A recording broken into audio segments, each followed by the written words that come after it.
Hello and welcome back to another episode of Critical Reactions with your host Bryan. We are going to finish up today with a special selection, which is where one of you tell me exactly what it is I need to check out. Today's special selection comes at us from Paul. I requested a song by First Fragment about a year ago, and you said, I want more. And I did. I said that. So, here's more. My special selection is Inel by First Fragment. So, last time we checked out the album title, the title track called Glory Eternal. Today we're checking out off the same album. Let's dive into this and see what First Fragment is bringing to the table today.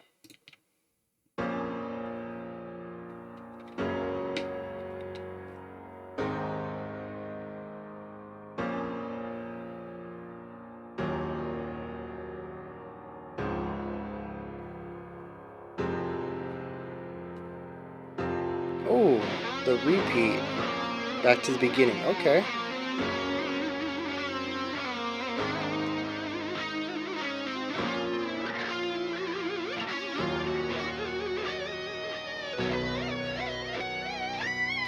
Very expressive guitar work.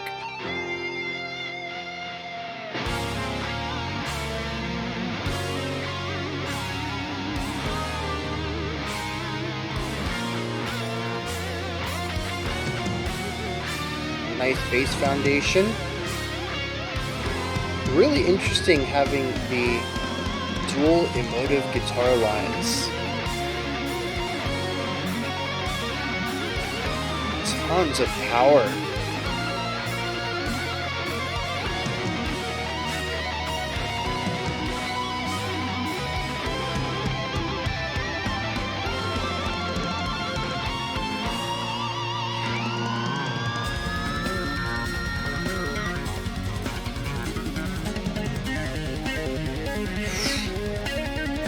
That bass work.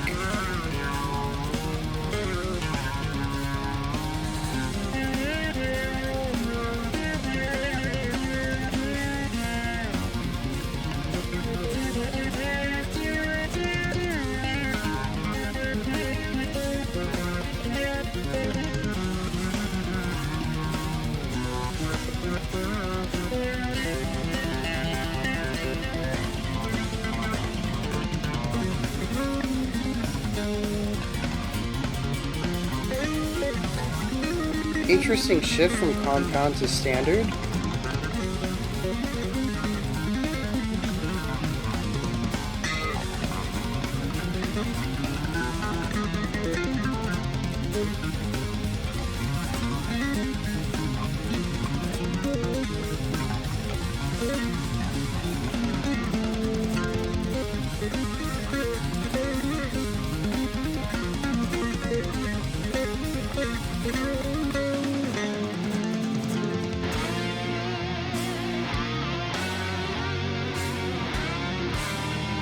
I gotta see a camera that bass line.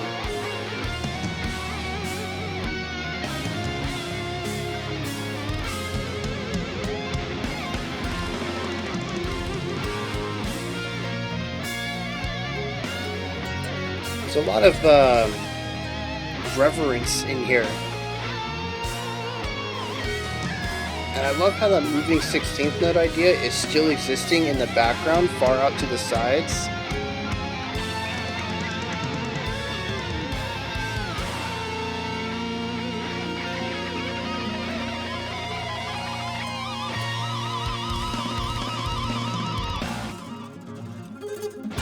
Honestly, the song could have stopped there, and that would have been good for me.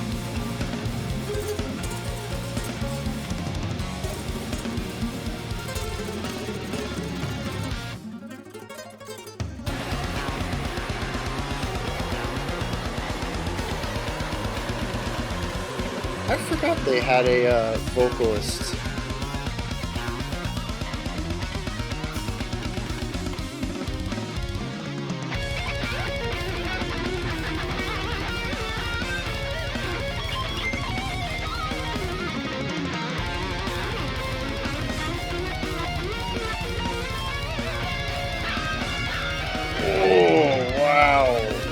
sounds.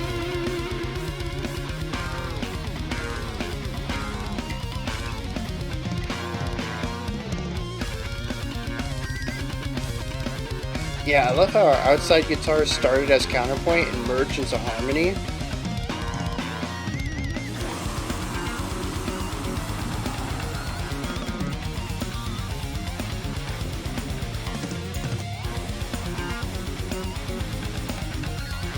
So this is a revisiting of the same riff from earlier.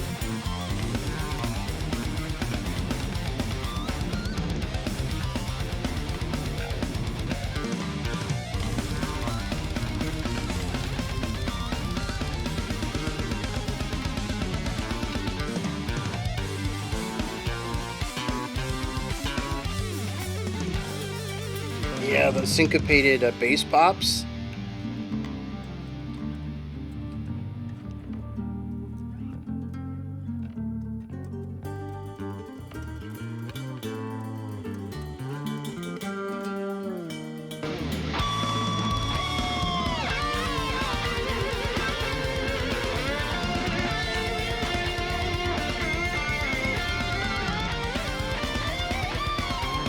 It's very soundtracky, isn't it?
Ooh, what is this?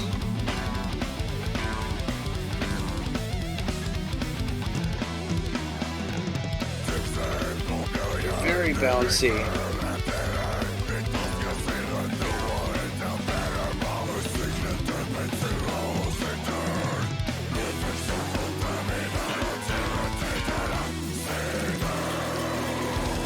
Yeah, that traditional Baroque progression there at the end of that.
there's too much here. I think I'm gonna have to talk my way through that section later.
I wish they would go simultaneous.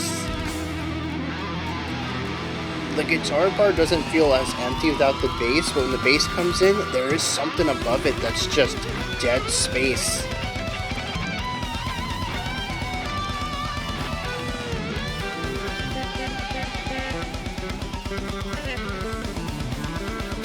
You hear it, right?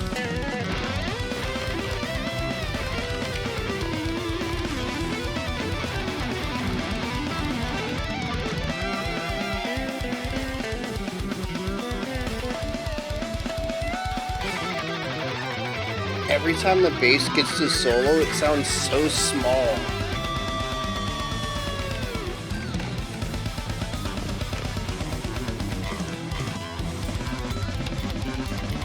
Here it's not so bad because we have the sounds, the guitars on the side, helping to fill the space a little bit, even if they're not centered pans.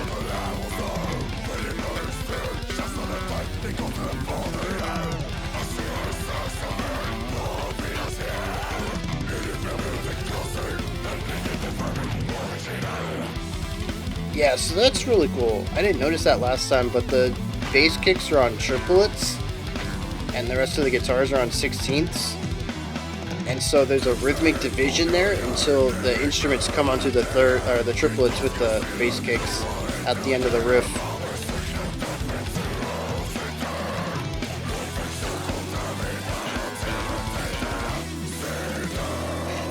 Oh man, there's that line again.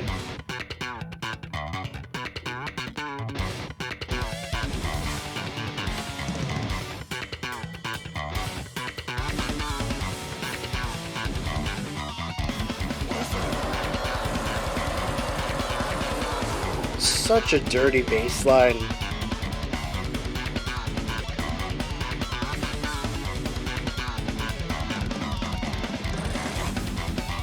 Can you just trill a growl? He rolled his tongue on a growl?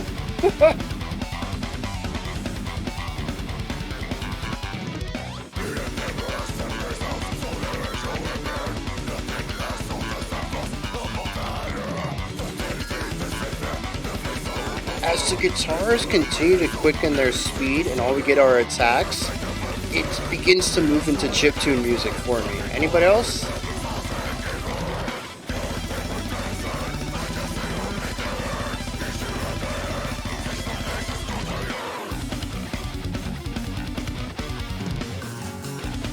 Oh, what? No.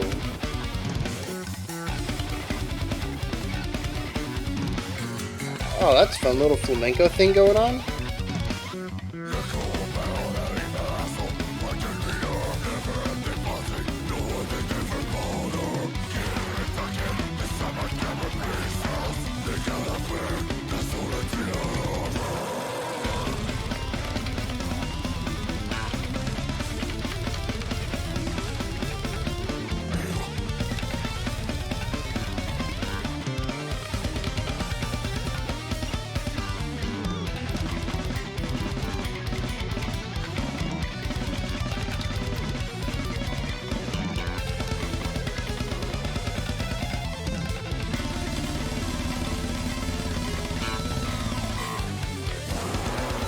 That snare, that was one-handed too, wasn't it?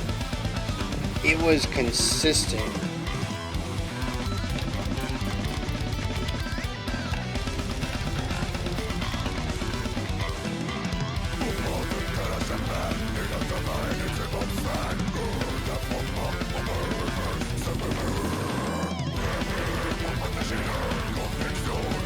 Get ready to feel the slowdown.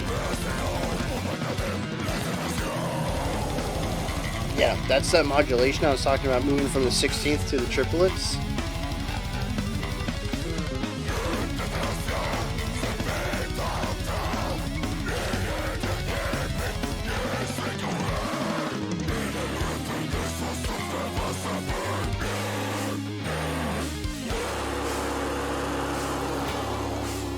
I wish we would have had more of that throughout the song. We had a second harsh type that was layered over the growl.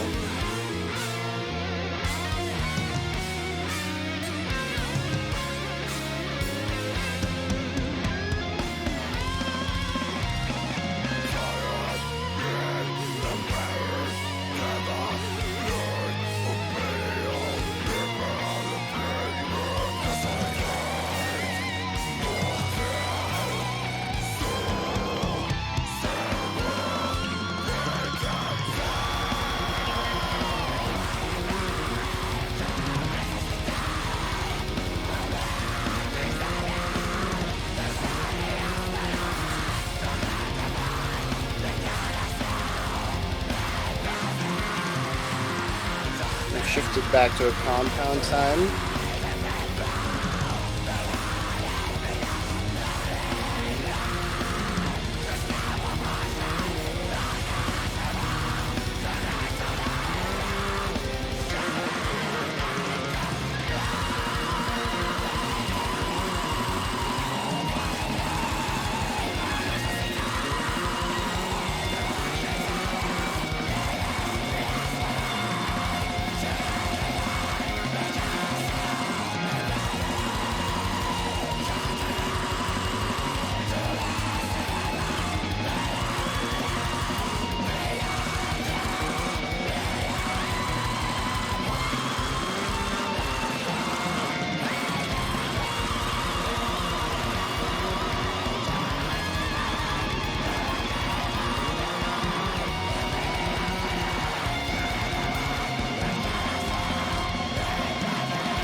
Okay.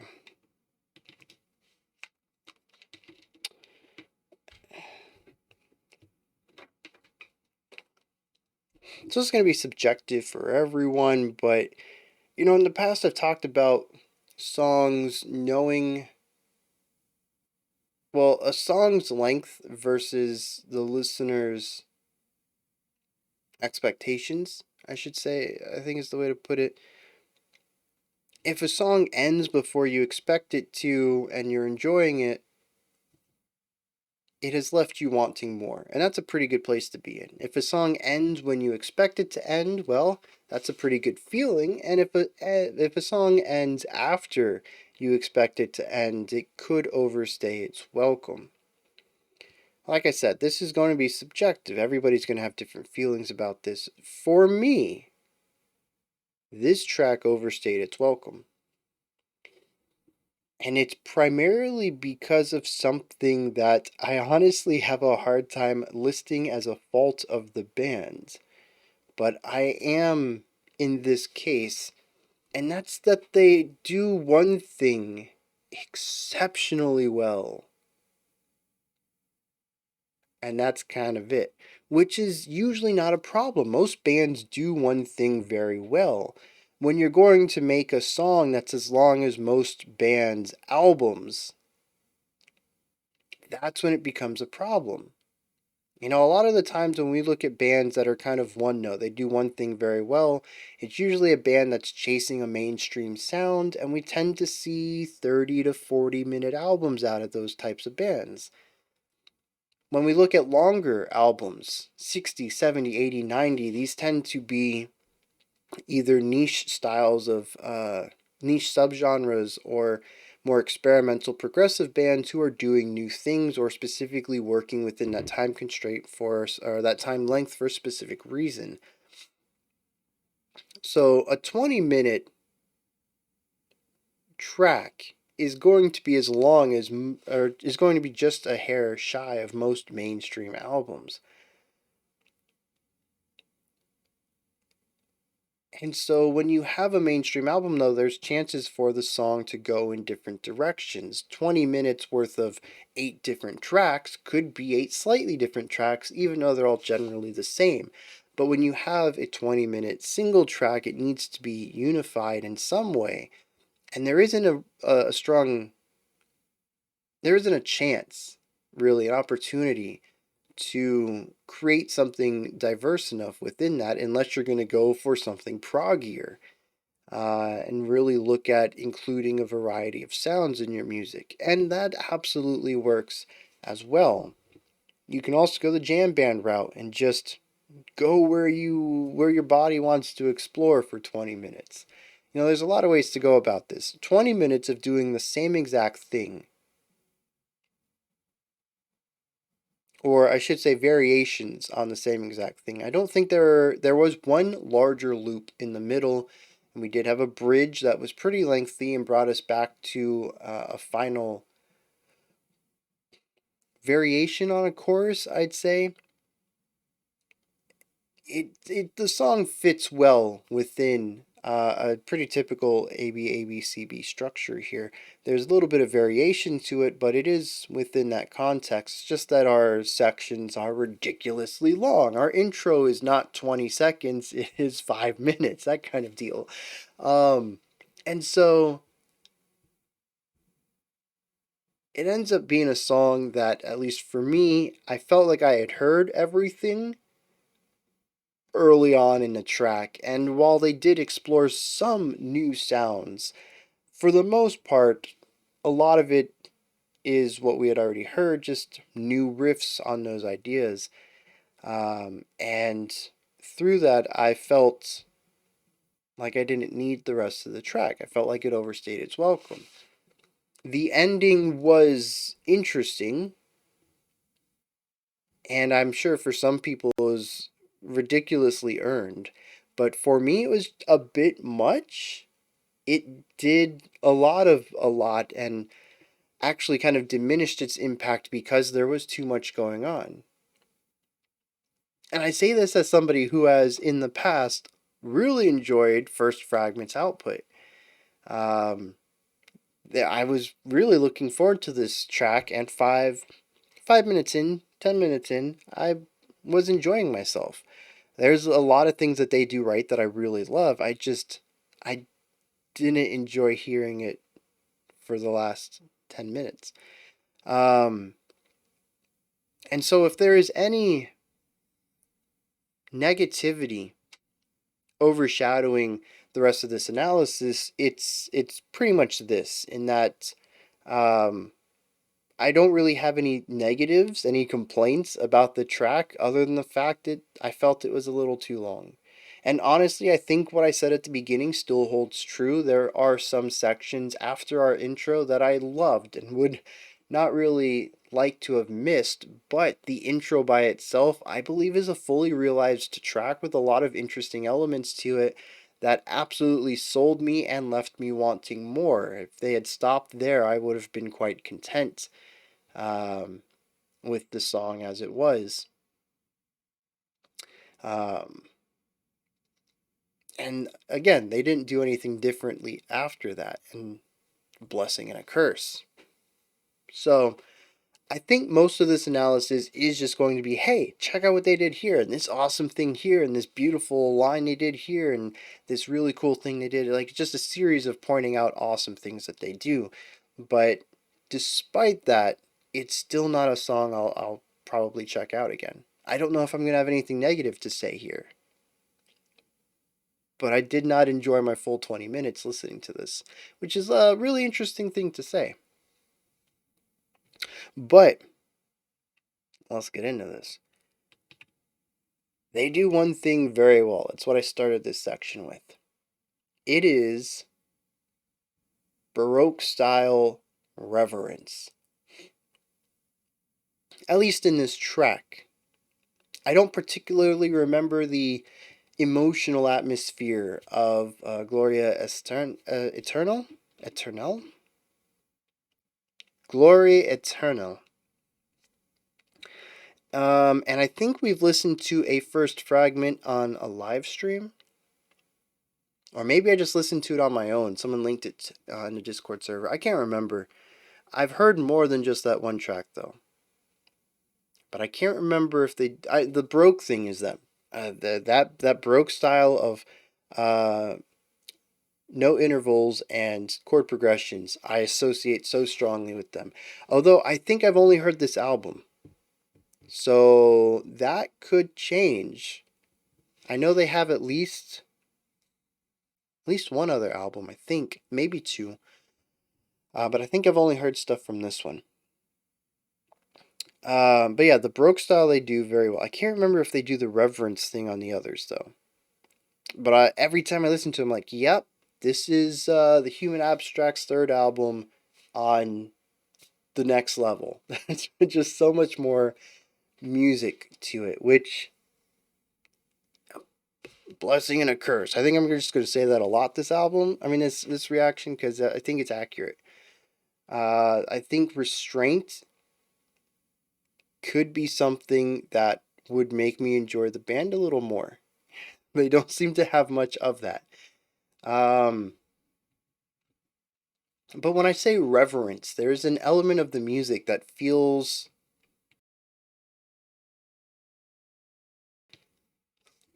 larger than life, a type of positive fear. To revere some. What is the definition of revere? Reverence. Let's see what this says here. Because I know the word I'm saying. Honor or respect felt or shown. Profound awe. A respect based on profound and adoring awe. Okay, yeah. That right there is how I feel about the word. Just the general honor and respect. I mean, yeah, like that fits in there, but that's not why I use the word. I use it for these big moments. And that's it. It's a profound respect based on adoring awe. To be in the presence of something awesome is to feel reverence. That's how I envision the word. And that's what this music feels like to me. And I think part of that comes from, well, first of all, just the larger than life element of it. And we can even look at that into the basic building blocks of the speed and technicality. The layers, the largeness and width of the track. It is just an immense song, especially once we get to the final 2 minutes of it. Everyone's playing at ridiculous speeds. We get that one-handed gravity blast at 30-second notes, I think that was, which was just what?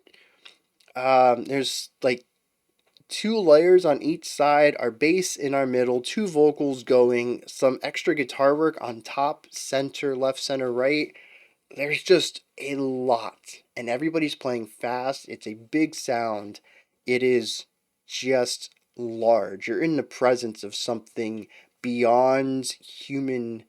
I was going to say beyond human imagination and capability, but this is performed and composed by humans. So that doesn't technically work, but we can imagine it figuratively, right?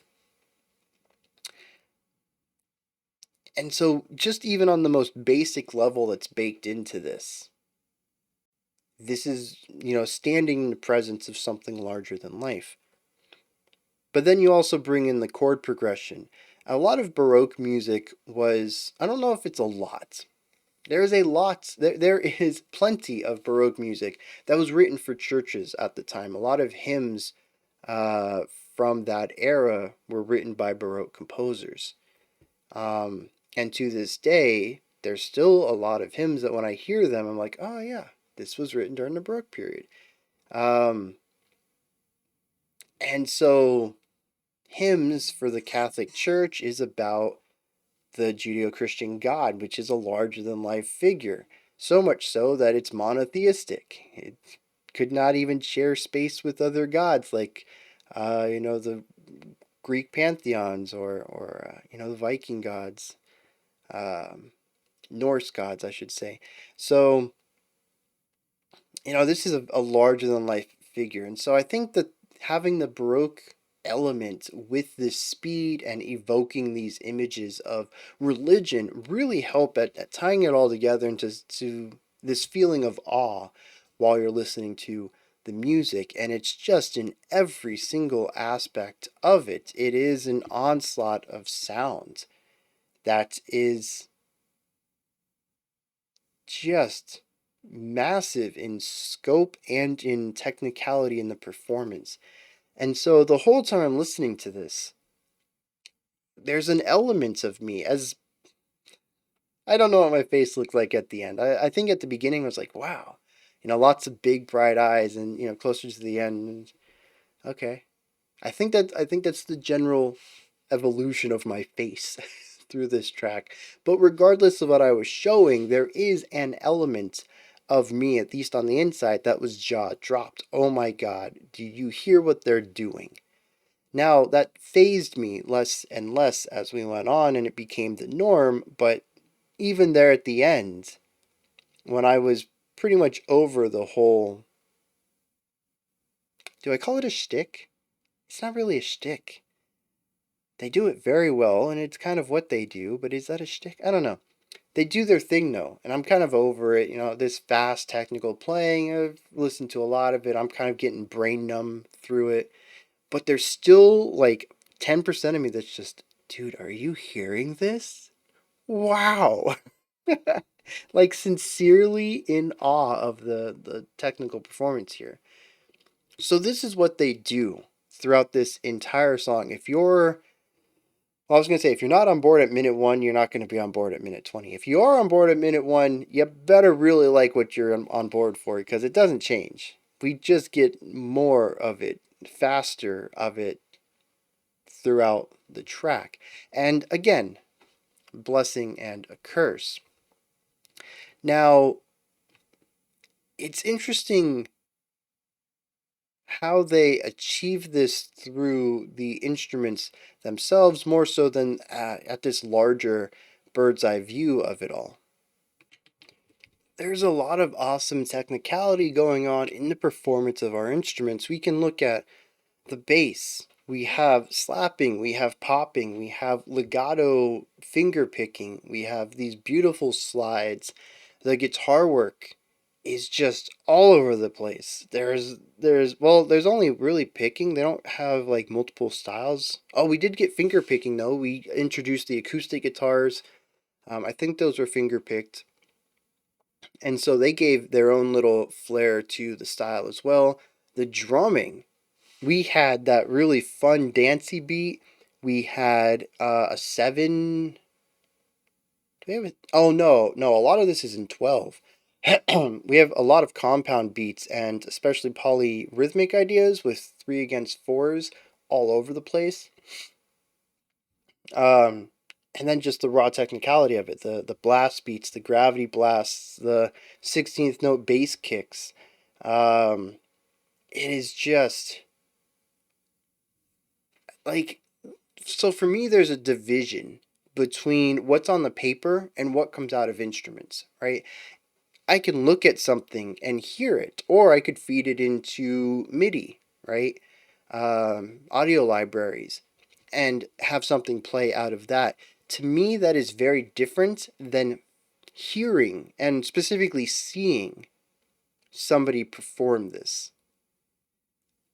Because now we're not just looking at the technicalities of the music, we're looking at the technicalities of the performance. Some human body is being pushed to its limits to perform this music, and that is mind-boggling.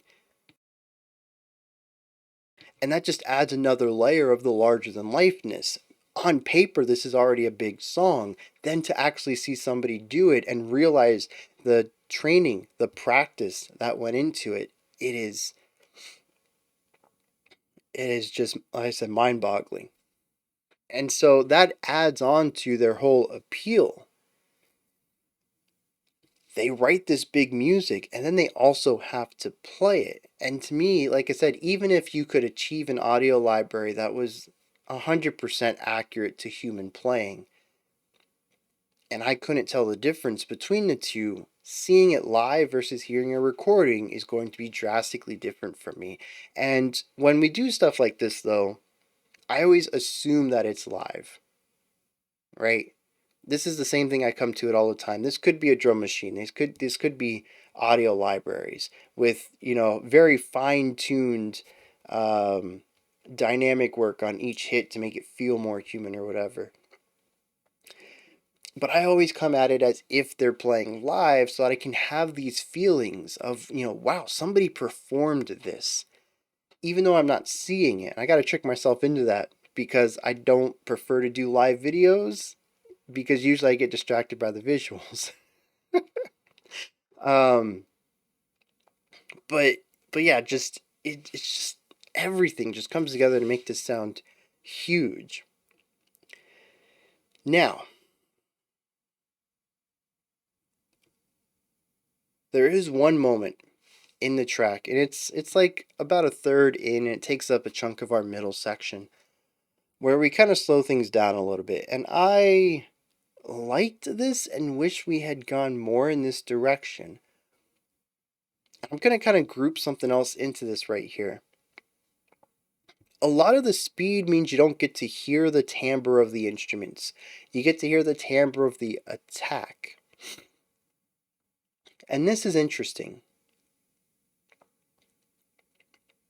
I don't know what it is specifically with these guitar timbres, the guitar tone that they've crafted with their effects and their cabs and their amps and the microphones on the cabs and everything that goes into crafting a guitar sound. But when I don't have the reverberance, the sound of the instrument after it's been attacked, because your attack is going to have more of a punch and thus a different sonic profile than your instrument at large. When you start a note, whether it's on a trumpet or a violin or drums, glockenspiel, guitars, any of it, especially when you're playing like this with this really hard articulate picking style, attack style, your attack, the beginning of a note has a different timbre, different sound quality than the rest of it. You don't get to hear the rest of it though. As soon as we hit the note, we need to move to the next one. It's a very quick series of staccato notes, very quickly played notes. And so all I hear is the attack, and I don't know if it's their engineering. I don't know if it's the tones. I end up hearing chiptune through a lot of the faster guitar lines. And I had mentioned this during the video. But something I've also mentioned in other videos is that when it comes to fast stuff like this, I have a difficult time parsing the emotional resonance of it all, because in the span of one beat, I have 16 different notes thrown in my ear, and I'm trying to figure out what chord they're all forming. And by the time I've tried to process that, it's 3 beats later, and now I have whatever 16 times 3 is, 48 more notes to have processed in my ear, and I can't keep up with it. So all I mostly get is a string of notes with a loose chordal emotion around it. Um, and something I've talked about with some of these faster, more technical bands is I would love a slower rendition of it, so I can feel these notes. And so when we get to the slower part, I was like, yes, I want to hear this composition and feel it too. But we never quite hit that moment where it was slow enough while still moving. It was still a bit too fast, or we weren't moving at the same speed chordally, and so I wasn't getting the full picture. Or maybe we were just isolating on a chord too. We did that once, just kind of sitting on a chord for a while, very metal style. Um, and so the things that I usually enjoy out of a slower section and the information I would like to pull from it, I didn't really get here, which was just a bit of a disappointment. And I'm not putting that as a negative towards them. I think the section fit the overall song, and I'm not saying that this is something they always do. It could be in other tracks they use slower sections to allow the listener to feel the chords that they're working with. But there's just so few sections in this track where there are raw chord progressions, just stacks of notes being played and then held out, that would allow me to really feel what the song is doing, aside from just general reverence, which I still just get from the beginning to end. And maybe that's intentional as well. I found it a bit fatiguing by the end, but maybe that's also intentional. I don't know. We'll hit the lyrics. I honestly forgot First Fragment has lyrics. But especially in our final section, which is the fastest, which is the widest, which is the most layered, it's also the loudest. This was supposed to be impactful, I think. And I'm sure there's some people out there who are like, yeah, that moment brought me to tears. It is phenomenal. And yeah, like even I get that on a technical level, but on an emotional level, I felt it fell flat because I couldn't connect with what was going on. It feels like it's supposed to be a big moment. It is certainly climactic on paper, but the end result missed the mark for me because I didn't get the emotional story leading up to it. And so that kind of sucked. But as it also is with most of these, this is a first time reaction, and it could be that the more I listen to this, the more I dive into it. Maybe I listen to it at half speed one time and see how that works out for me. I don't know if that'd be any good, but it's an interesting experiment. And then maybe eventually the ending clicks for me and I feel that same feeling that others do.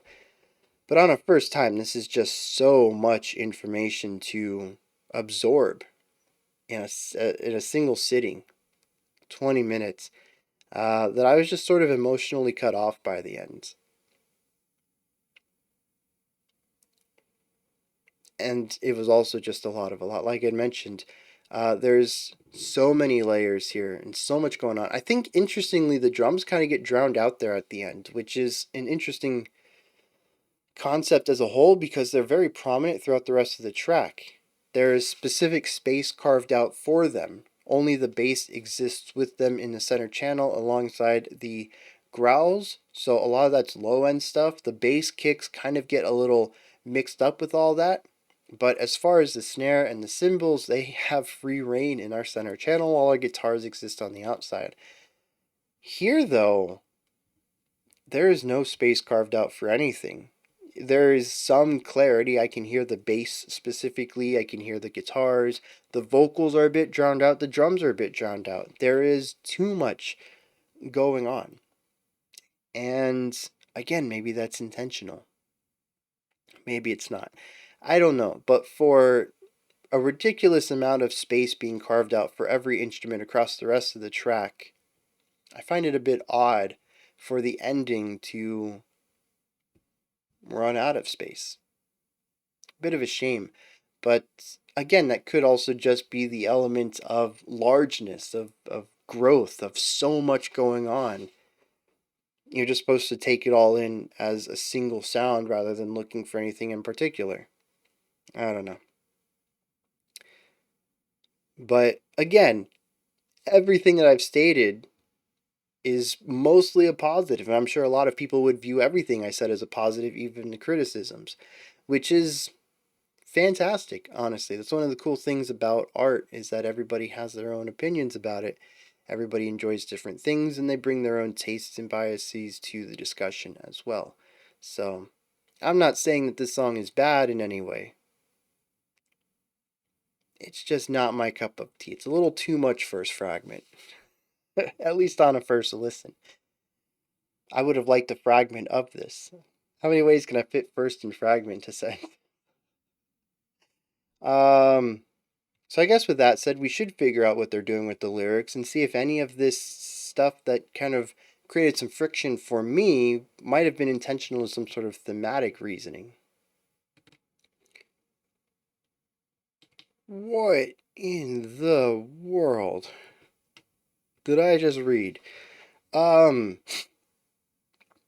Now, there might be some poetic elements that are lost in translation. This is in French. How did I not know First Fragment was a French band? I mean, it's possible they're a global band as well, and the vocalist is just French. I don't know. Modern bands are very interesting in that they can be global, which I think is very cool. Where they exist on the internet. The bandmates have never met in person, but they record stuff and talk online. I don't know. It's very cool. I don't know if that's what's happening here, but I'm kind of fascinated by that whole deal. So anyways, there might be some stuff lost in translation, but what I get out of it in the translation reads more of a story than poetry. There isn't as much of a focus on rhyme schemes or... Well, rhyme schemes always get lost in translation, don't they? But there's no general cadence to it all, no rhythmic pulse. It's just kind of a series of sentences that talk about the history of this civilization, a war that was created.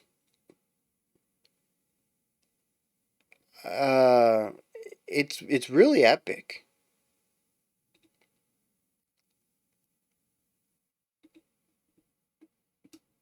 It seems there's this group of people that weren't happy with the current rulers, called them a choir of infidels as they sang a rite of conversion. L called to counter the dimension piercer, and then like storms broke out, pillars of chaos rose through torrential rains. There's like all this nasty stuff going on. Things were ransacked. Their entire history was destroyed, and so they made interstellar earthworms, which I wonder is supposed to be like wormholes, but maybe got lost in translation. But maybe they're interstellar earthworms. I don't know. Um, they were somehow utilized to move towards it says pave the way towards rebirth. I don't know if that necessarily means like finding a new planet. But either way, Enel was allowed to crush the line of the original families, to destroy the original hierarchy of families. And through this, found a way to take over this planet, this group of people. I'm still not entirely sure about this. There's a lot of really interesting words smushed together, like chronostratigraphy, which I assume is some sort of a collection of events through time, possibly, which I think is just a really cool word. Says that there was a new era where humanity became a prisoner of its own fear. It says NL spread his power over the rebel legions. Strength swept away from his opponents. He reduced them all to nothing. Counterattacks became futile. They fought to a climax, but it was all in vain. Then there was like a father and son, king prince kind of deal, and they were fighting over something, and I don't know. There was a detonation, and then Enel was killed, but then Sionel appeared, and the narrator says, "Once again, I rose from my chrysalis, livid and asthenic." I don't know what that word is. That's cool. Became the fearless incarnation, buried all the events leading up to the epilogue of Enel. Until my next engagement, I return forever, seeking eternal glory. And like this is track 9 off of a 10-track album, and like this seems real epic and sci-fi. And like, is this a concept album? Do we actually learn about this Sionil earlier in the album? I don't know. Like, I'm kind of invested in this story. Musically, I didn't get war. An insurgent uprising, a battle between political factions or families in this case, the rise of a destroyer in L and his fall also to make the next, I don't know, whatever Sionil is. None of this came through the music. Um, though, yeah, but like it's also very cool. It's soft sci-fi kind of, but there's more explanation in words than I would expect for something on the softer side. Kind of like it wants to be a little harder sci-fi. Maybe other tracks explain it better. Maybe there's external media that turns it into some hard sci-fi. I don't know, but like I'm kind of sold on this story. I want to know what's going on here. But there's no way I can tie this to the music. I get totally different vibes from the music and from the lyrics. So we're nearing an hour. Let's wrap this up. Those are my thoughts on an L from First Fragment. What'd you think? Did you enjoy this? Was there anything that stood out to you? Anything that you'd like to expand on what I said? Maybe you disagree with something and want to let me know on that. Give me your own perspective on the track. Maybe there's something that you thought I was on the cusp of getting and just didn't, and you just have a little bit of extra information that might help me nudge over to the side of really enjoying this track. I don't know. Whatever your thoughts are, drop them down in the comment section. Above the comments is a description box, and there's a link for Linktree. Takes you here. You can find links to my music, a link to the Discord server. I don't know. Ways to support the channel, Patreon special selection, merch, all that stuff's in there. Above that, if you could, like, subscribe, and ring the bell. I greatly appreciate all three. Alright, that wraps it up for today. I'll be back tomorrow, 5 p.m. Eastern Standard Time, 9 p.m. UTC. We're going to continue on with Bass Week and check out another special selection. Until next time, remember to be critical, not cynical, of the music you listen to, and have a fantastic morning, afternoon, or evening whenever you choose to watch my videos.